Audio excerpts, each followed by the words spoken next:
everyone, welcome back to my YouTube channel Nair Exponent. My name is Yashika. So today in this video I will be discussing about camel model. तो ये camel model के बारे में तो आप सबने सुना होगा and there are ample number of videos talking about this. तो मैं आज ये नहीं बताने वाली C से क्या होता है, A से क्या होता है, ये सब आपको पता है. So I'm sure that after watching this video, you will gain something new, right?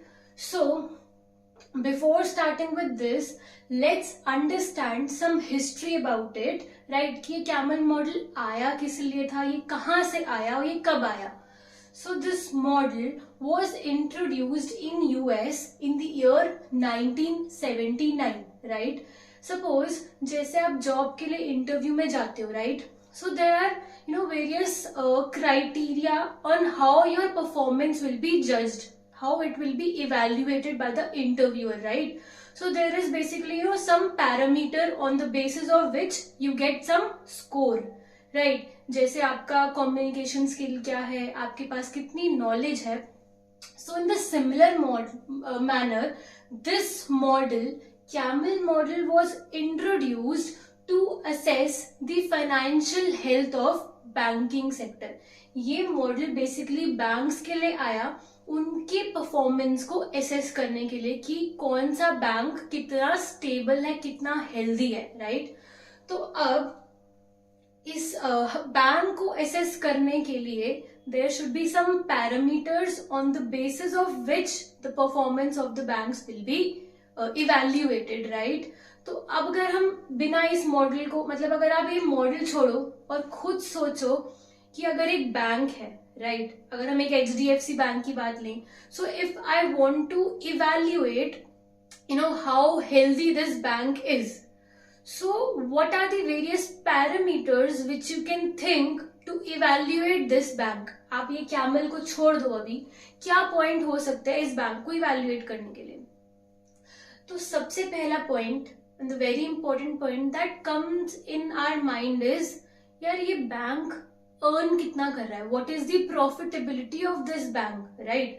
What is the earning capability, आगे इसका फ्यूचर में ग्रोथ की कितनी पॉसिबिलिटी है, कितना अभी प्रॉफिट अर्न कर रहा है, right? This is a very simple and basic point. तो पहला पॉइंट क्या हुआ, उस बैंक की अर्निंग कितनी है, वो कितना प्रॉफिट अर्न कर रहा है, ठीक है. सेकेंड, अगर हम पॉइंट सोचे, अगर हम बेसिक एक बैंक की बात करते हैं, so how does a bank work, like what is the earning of the bank, from where do banks earn, कहाँ से अर्न करते हैं. So the basic source of earning of bank is borrowing. जो bank है वो क्या करते हैं, जो बैंक्स हैं वो कस्टमर्स को लोन देते हैं और उससे पैसा कमाते हैं, राइट? यही है एक बेसिक बैंक की functioning, right? So now the problem that arises is, as banks are earning by giving loan to the borrowers, so it is very important to check the asset quality कि जो loan हम जिस बंदे को दे रहे हैं, क्या वो मेरा पैसा वापस रिटर्न करेगा या नहीं करेगा, राइट? सो क्योंकि अगर वो पैसा रिटर्न नहीं करेगा तो बैंक की इनकम कहाँ से आएगी. The second is checking the asset quality of the bank, कि बैंक की एसेट क्वालिटी क्या है, जो बैंक जिस बंदे को लोन दे रहा है उसकी कैपेबिलिटी कितनी है उसको रिटर्न करने की. So you know the concept of non performing asset, right? Banks में one of the alarming issues nowadays is non performing assets, ठीक है. तो it is very important to check the NPL, कितना NPL है bank का. So before you evaluate a bank, we have discussed about 2 points. First is how much is the earning of the bank, and second is the asset quality of the bank, right?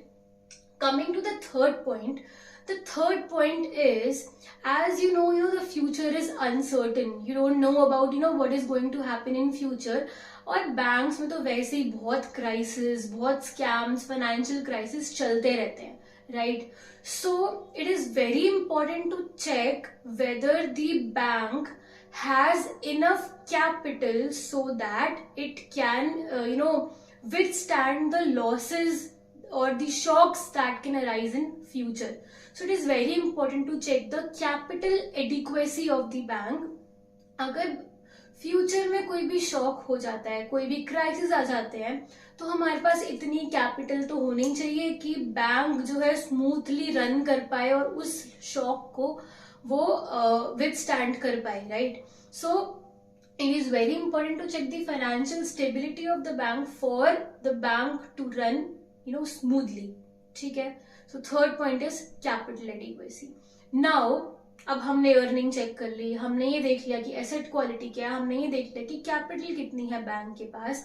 अब हमें क्या check करना है कि bank की income जो है, अब उसके कंपैरिजन में बैंक कितना खर्चा कर रहा है. What is the cost incurred by a bank in respect of the income it is generating. चलो भाई, इनकम तो बहुत अच्छी है बैंक की, ठीक है, बट जितने वो खर्चे कर रहा है, क्या पता वो इतने एक्सपेंसेस करने के बाद उसे इनकम मिल रहा हो, राइट.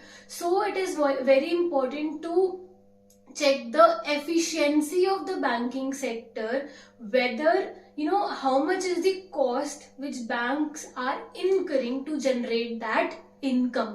इससे क्या पता चलता है कि हमारे जो बैंक्स हैं वो कितने आपके जो रिसोर्सेज है वो प्रॉपरली यूज कर रहे हैं, या वो बिल्कुल मतलब इनकम तो हो रही है बट एफिशिएंटली वर्क नहीं कर पा रहे. So it is very important to check the cost ratio of the bank. यहां तक समझ में आ गया. तो अब हमने 4 रेशियोज की बात करी है. सी से क्या हुआ, कैपिटल एडिक्वेसी. कैपिटल एडिक्वेसी क्या बताता है कि फ्यूचर में कोई शॉक आता है, कोई क्राइसिस होता है, तो बैंक के पास इनफ कैपिटल होनी चाहिए ताकि वो उस शॉक को विथस्टैंड कर पाए. So basically this capital adequacy is telling about the internal strength of the bank, right. So now how do you measure it? So for this we have one ratio that is called as CAR, capital adequacy ratio. So I've already made a video on this, right? You can go and check out that video. How do you calculate CAR? Second is asset quality. So asset quality means how much is the non-performing asset of the bank. So higher the ratio, the bad it is, right? तो ये ratio कम होनी चाहिए. So how do you measure asset quality? With the help of non-performing asset ratio. Non-performing asset ratio कैसे calculate करते हैं? Total loans में से कितना मेरा नॉन परफॉर्मिंग हो गया, right. So this is asset quality. Coming to the third, ये पैरामीटर है जो कि हमने डिस्कस करे. CAMEL कुछ नहीं है बट पैरामीटर है जिसके थ्रू बैंक इवेल्युएट कर सकते हैं हम बैंक्स को, ठीक है. नेक्स्ट इज मैनेजमेंट एफिशिएंसी, जिसकी मैंने बात करी, how efficiently a bank is running.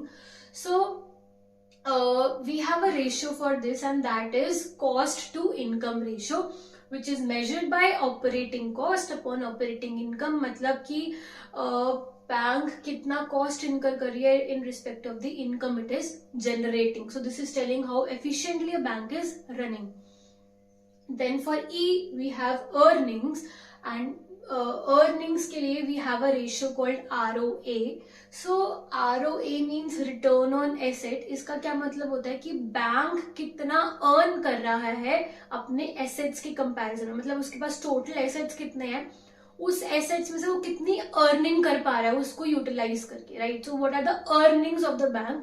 This is measured using ROA. Then we have L.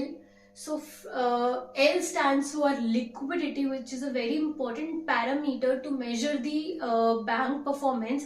Liquidity means कि बैंक्स के पास कितने लिक्विड एसेट्स हैं ताकि उसके पास कोई भी रिस्पॉन्सिबिलिटी है, अगर कोई भी लाइबिलिटी है, वो उसको इजिली पे ऑफ कर पाए. मतलब अगर बैंक को अपने डे टू डे वर्किंग के लिए भी कुछ पैसा चाहिए होता है, ठीक है, जिसे बोलता है वर्किंग कैपिटल, तो बैंक के पास लिक्विड एसेट्स का होना बहुत जरूरी होता है ताकि bank without any hindrance easily अपने फंक्शंस को परफॉर्म कर पाए. सो it is very important that banks should be liquid. क्यों? क्योंकि एक तो देखो, बैंक का जो फंक्शन है वो बैंक क्या करता है, बैंक बोरोवर्स को लोन देता है, ठीक है, प्लस बैंक्स डिपॉजिटर्स के पैसे रखता है, डिपॉजिटर्स कभी भी आकर पैसे विड्रॉ कर सकते हैं. तो बैंक के पास लिक्विड एसेट का होना बहुत जरूरी है, ताकि कल को अगर मैं आऊं और अपने पैसे रिफंड मांगूं तो bank should have enough liquid assets so that it can give the money back to the depositors, right? So liquidity can be measured using liquid assets to total assets ratio. Total assets का कितना part liquid asset है, this is called liquid assets ratio, right? Now in the year 1995 one more parameter was added apart from this and that is S.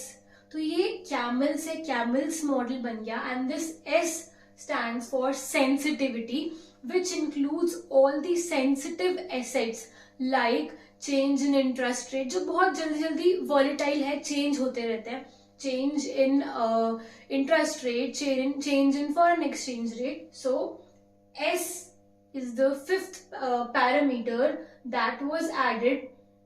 Sorry, this is the sixth parameter that was added in the year 1995, right? तो अब ये जो 6 parameters हैं, these parameters are used by the central banks of every country. जैसे यहाँ पे RBI है, so RBI uses these parameters to evaluate the performance of bank. And how does it evaluate? It gives score, it gives rating to each bank. The score is given from 1 to 5. 1 2 3 4 5 में से आप score देते हो banks को, और फिर एक total score निकलता है, और फिर ऐसे ही सारे बैंक्स को जब स्कोर दिया जाएगा, so you can easily compare, you can give rating कि सबसे फर्स्ट पोजीशन पर कौन सा बैंक है, सेकेंड पे कौन सा बैंक है. You can rank, you can give rating to these banks, right, on the basis of these parameters. So this is how, this is how Camel model works. So basically this is an international rating model which is used by the central bank to evaluate the banks, right? So I hope you liked my video. Thank you so much for watching.